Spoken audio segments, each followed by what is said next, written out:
Hello friends, आज की इस वीडियो में हम डिस्कस करेंगे क्लास 9 का एक्सरसाइज 6.2 जो कि हमारे पास चैप्टर है लाइंस एंड एंगल्स। जैसे कि पिछले वीडियोस में हम डिस्कस कर चुके हैं एक्सरसाइज 6.1 को, आज हम डिस्कस करेंगे एक्सरसाइज 6.2। तो पहला क्वेश्चन देख लेते हैं। पहला क्वेश्चन एक्सरसाइज 6.2 का हमारे पास है।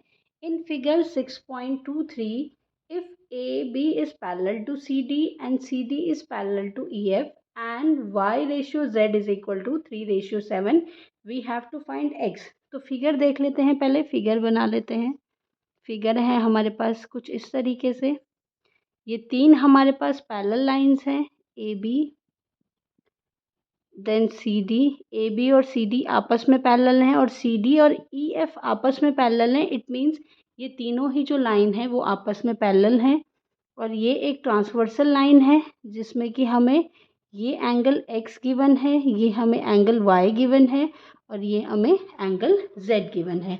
तो सबसे पहले देख लेते हैं। सबसे पहले कर लेंगे हम लेट पहले सबसे पहले हम गिवन लिख लेते हैं।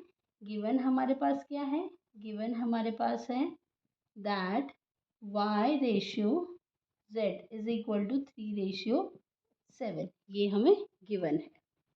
नाउ अब हम लेट कर लेते हैं कि लेट जो एंगल Y है वो हमारे पास 3x है और जो एंगल Z है वो हमारे पास 7x है।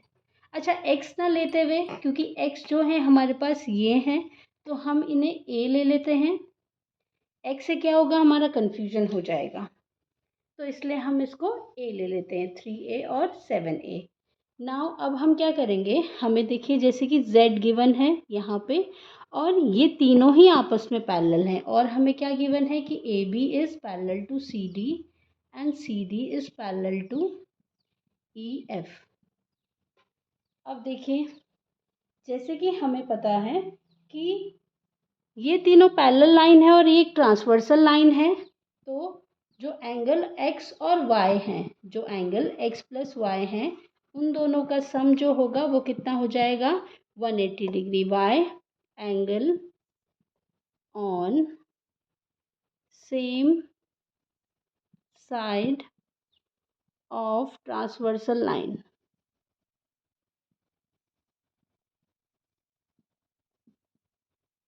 Angle on same side of transversal line. Now अब हम क्या करेंगे, x प्लस वाई हमें 180 डिग्री दे रखा है, गिवन है, मतलब क्योंकि ये जो है angle on the same side of transversal line है। नाउ अगर हम इस वाले एंगल को ले लें b, तो हमें पता है angle b is equal to angle z। Why because of corresponding angle, इनको हम बोलेंगे कॉरस्पॉन्डिंग एंगल्स।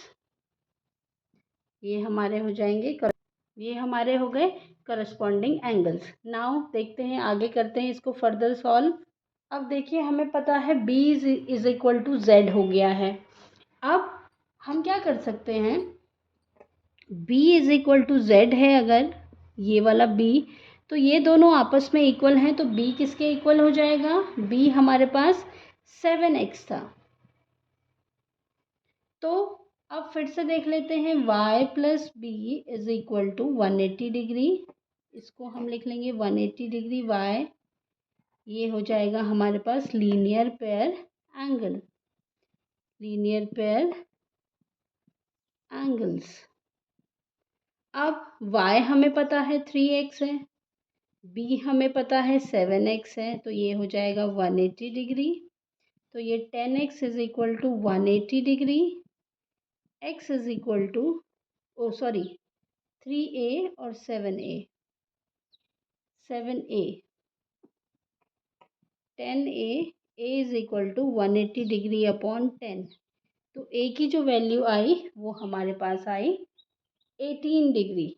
अब a हमारे पास 18 डिग्री आ गया है, इट मीन्स b हमारे पास कितना होगा, ये है 7a, तो ये हो जाएगा 7 इंटू 18, 126 डिग्री। ये आई हमारी b की वैल्यू। नाउ अब हम बी कैलकुलेट कर चुके हैं, हमें कैलकुलेट करना है एक्स। अब देखिए हम इसे कैसे कर सकते हैं, जैसे कि हमें पता है a B is parallel to C d. अब जैसे कि हमारे पास बी की वैल्यू आई 126 डिग्री। अब हमें पता है that a B is parallel to C d. तो x is equal to b हो जाएगा। Why? Because of alternate pairs of angle. तो x हमारे पास कितना हो जाएगा 126 डिग्री, जो कि हमें फाइंड करना था। तो x की वैल्यू आ गई 126 डिग्री। क्वेश्चन नंबर 2 देखते हैं। क्वेश्चन नंबर 2 में हमारे पास है in figure 6.24 if A B is parallel to C d and e f is perpendicular to C d and angle g e d is 126 degree, find angle AGE, GEF and FGE। तो हमें ये angle find करने हैं। हमें सबसे पहले जो given है वो लिख लेते हैं हम। गिवन हमारे पास है that AB is parallel to CD। ये दोनों लाइन आपस में पैरेलल है और एंगल GED की वैल्यू कितनी दे रखी है 126 डिग्री। तो GED ये पूरा एंगल है, दिस इज 126 डिग्री। और हमें क्या दे रखा है कि EF जो है परपेंडिकुलर है CD के। इसका मतलब ये जो एंगल हमारा बन रहा है, अगर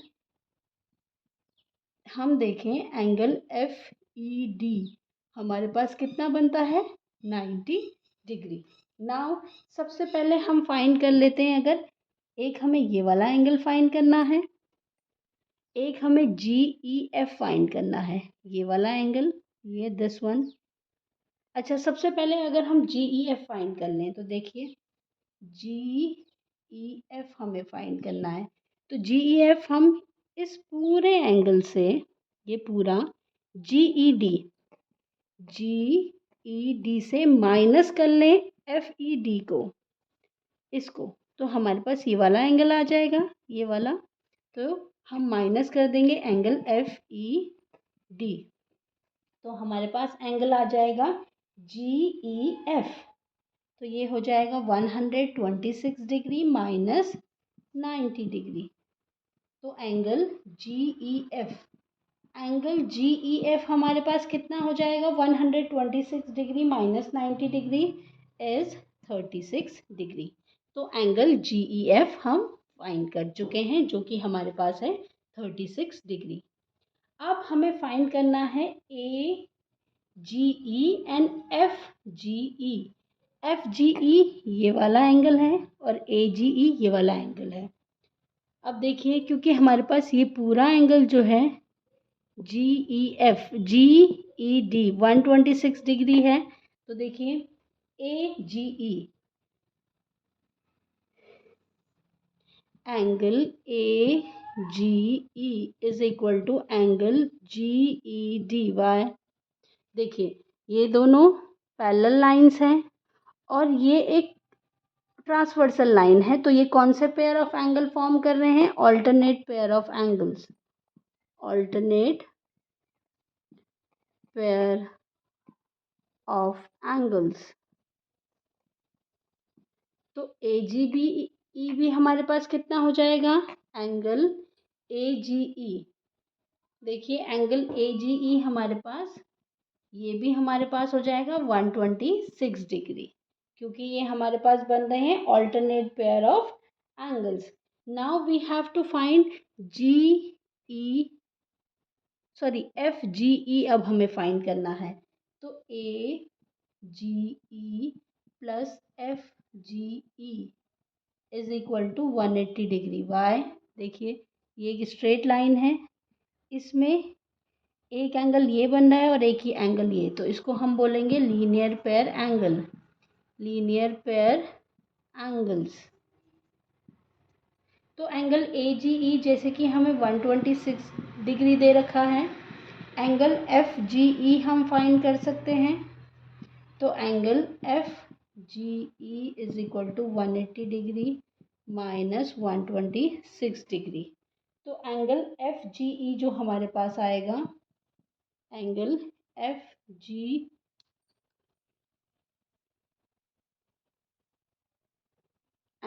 एफ जी जो हमारे पास आएगा, ये आएगा 54 डिग्री। तो एंगल एफ जी ई हमारे पास 54 डिग्री आ गया है। ये वाला जो एंगल आया 54 डिग्री, ये वाला एंगल ए जी ई हमारे पास आया 126 डिग्री, और जी ई एफ हमारे पास आया था 36 डिग्री। क्वेश्चन नंबर 3 हम देख लेते हैं। क्वेश्चन नंबर 3 हमारे पास है in figure 6.25, if p Q is parallel to S T, और पी क्यू आर जो हमें दे रखा है, ये दे रखा है हमें 110 डिग्री, और एंगल आर एस टी हमें दे रखा है 130 degree. You have to find q are s, ये वाला एंगल हमें फाइंड करना है। और हमें एक हिंट भी दे रखा है इसमें कि draw a parallel line to S t through r. R point से, आर जो पॉइंट है उसमें हमें क्या करना है, एक पैरेलल लाइन ड्रॉ करनी है एस टी के पैरेलल। तो हम क्या करेंगे, एक कंस्ट्रक्शन कर देंगे। ये हमने कर दिया एस टी के पैरेलल एक पैरेलल लाइन, जिसे हम ले लेते हैं एक्स और वाई। अब देखिए, सबसे पहले देख लेते हैं गिवन हमारे पास क्या क्या है। गिवन हमारे पास है, गिवन में देख लेते हैं P Q is parallel to S T, और P Q R is equal to 110 degree, और एंगल आर एस टी हमें कितना दे रखा है, 130 डिग्री। कंस्ट्रक्शन हमने क्या किया, कंस्ट्रक्शन हमने किया x y through line, x y through point r, and x Y is parallel to S T, और एक्स वाई क्या है, एस टी के पैरेलल है। अब देखिए अब जैसे कि हमारे पास ये पैरेलल लाइन है, अगर हम इसको भी एक्सटेंड कर लेते हैं आगे, और इसको भी हम एक्सटेंड कर लेते हैं आगे, तो हमें दिख रहा है कि ये एक ट्रांसवर्सल लाइन बन रही है। तो अगर ये वाला एंगल हम देखें, जिसको हम एक्स रख रहे हैं, तो angle P Q R plus angle Q R x, sorry Q R x, okay Q R x, इसको चलिए ए रख लेते हैं और इसको बी।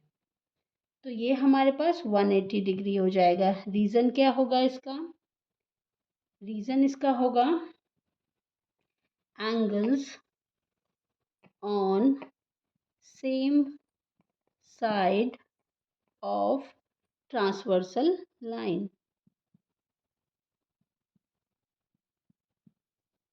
क्योंकि हमारे पास ये दोनों लाइन पैरेलल हैं और ये एक ट्रांसवर्सल लाइन है। तो ट्रांसवर्सल लाइन की सेम साइड पे जो एंगल होते हैं वो होते हैं हमारे पास 180 डिग्री, उनका सम हमारे पास 180 डिग्री होता है।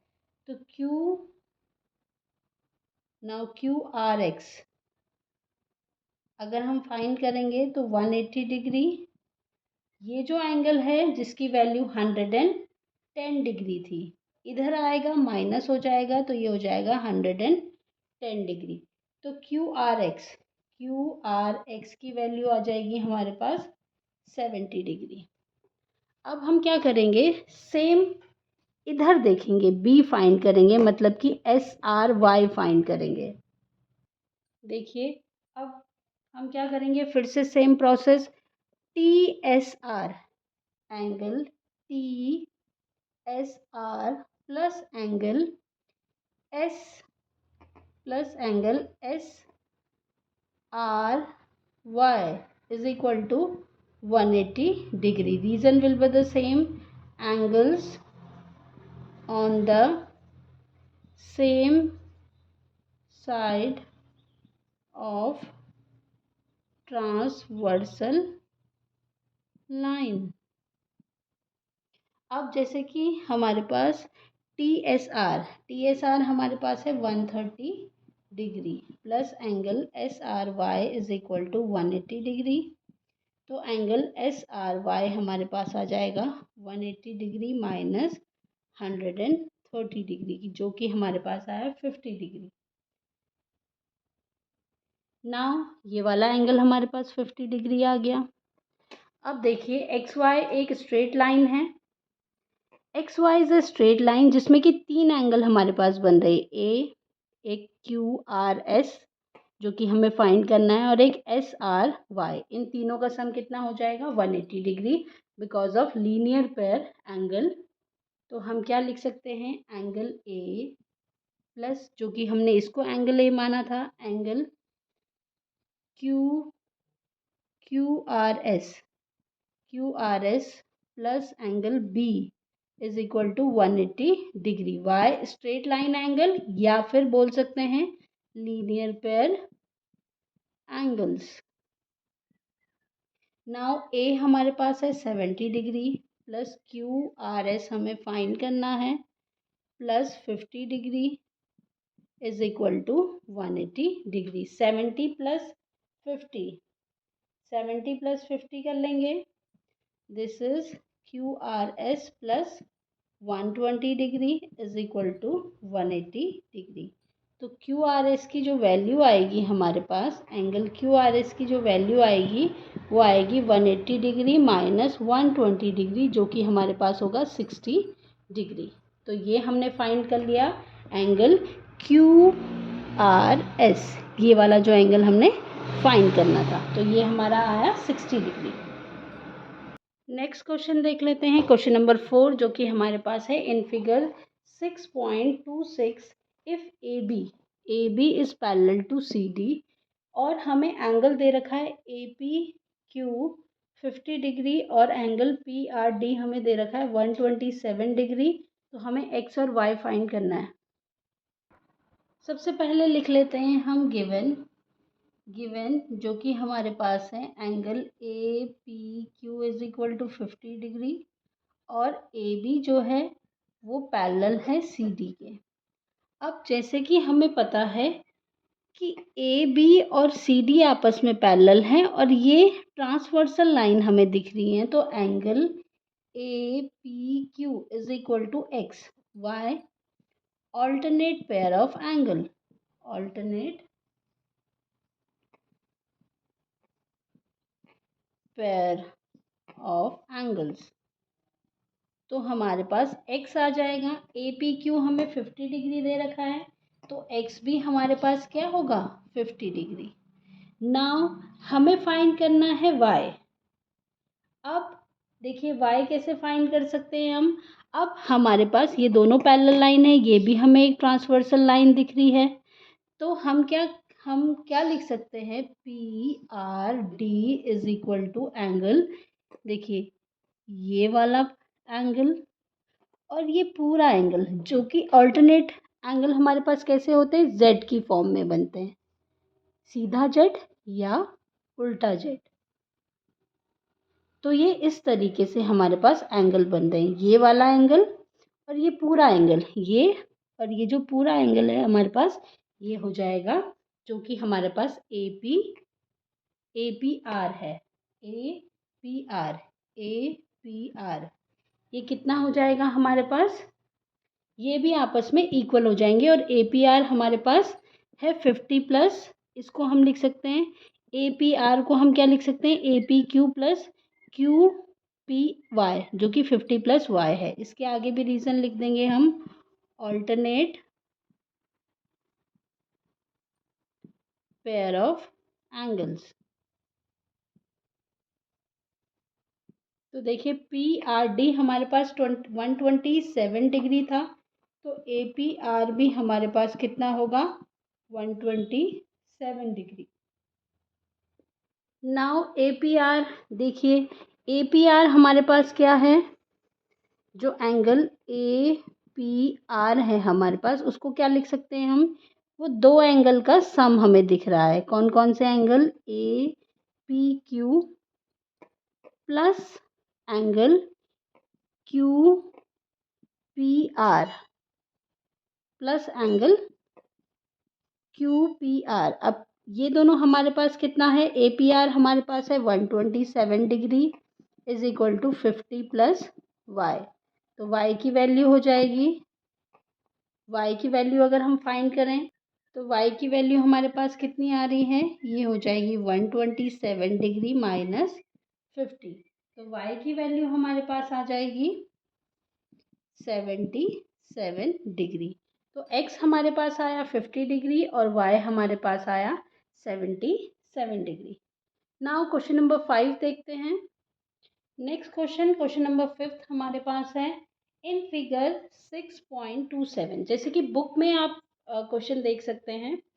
In figure 6.27 PQ and RS are two mirrors place parallel to each other. तो PQ और RS हमारे पास दो मिरर्स हैं जो एक दूसरे के पैरेलल रखे हुए हैं। और an incident ray AB strikes on mirror PQ। AB जो कि इंसिडेंट रे है वो स्ट्राइक करती है PQ पे एट पॉइंट B और फिर रिफ्लेक्ट होती है अलोंग द पाथ BC और फिर स्ट्राइक करती है RS मिरर पे एट पॉइंट C और फिर रिफ्लेक्ट बैक हो जाती है अलोंग CD। हमें प्रूफ करना है that AB is parallel to CD। तो देखिए जैसे कि पहले हम फिगर देख लेते हैं। फिगर कैसा है हमारे पास, कुछ इस तरीके से फिगर है हमारे पास। P Q and this is PQ, ये जो कि एक मिरर है और एक मिरर हमारे पास है RS। ये दोनों ही आपस में एक दूसरे के पैरेलल हैं। तो AB एक इंसिडेंट रे है और फिर CD स्ट्राइक करती है रिफ्लेक्टेड रे जो कि स्ट्राइक करती है RS पे और फिर रिफ्लेक्ट होके जाती है along line D। This is a mirror. तो PQ और RS हमारे पास दो मिरर्स हैं जो कि पैरेलल रखे हुए हैं। तो सबसे पहले हम क्या करेंगे, दो परपेंडिकुलर लाइंस बनाएंगे। परपेंडिकुलर लाइंस एक B से और एक हम बनाएंगे C से। इसको हम लिख लेते हैं line E, this is F। और इनको एंगल ले लेते हैं X, Y और A और B। ठीक है, ये हमने एंगल्स ले लिए। अब हमने कंस्ट्रक्शन किया, ड्रॉ अ परपेंडिकुलर BE। हमें गिवन क्या है, सबसे पहले गिवन लिख लेते हैं PQ is parallel to RS। Now construction हमने किया, construction draw BE perpendicular to PQ and CF perpendicular to RS। Now अब क्योंकि ये दोनों आपस में पैरेलल हैं और ये हमने परपेंडिकुलर बनाए हैं तो और इससे हमें क्या मिल जाएगा कि BE जो है पैरेलल है CF के। क्योंकि ये दोनों पैरेलल लाइंस हैं, हमने इसके परपेंडिकुलर दो लाइंस बनाई हैं PQ और RS के। तो जो BE और CF होगा वो भी हमारे पास पैरेलल हो जाएंगे। अब जैसे कि हम फिजिक्स में पढ़ चुके हैं कि जो एंगल ऑफ इंसिडेंस होता है, एंगल ऑफ इंसिडेंस वो एंगल ऑफ रिफ्लेक्शन के इक्वल होता है। Angle I is equal to angle R, angle of reflection equal होते हैं ये आपस में।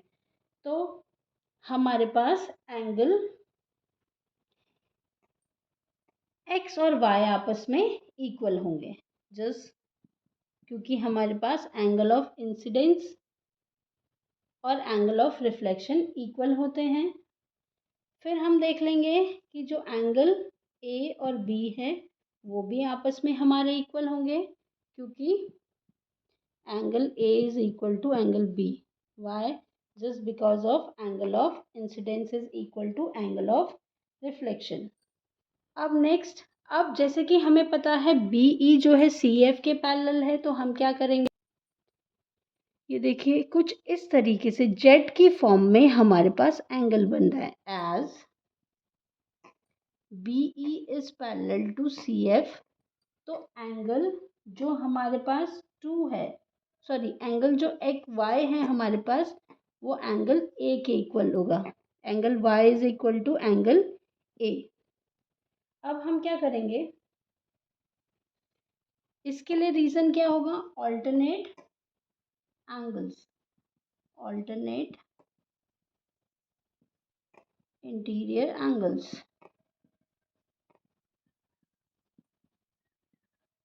अब जैसे कि हमें पता है एंगल 1,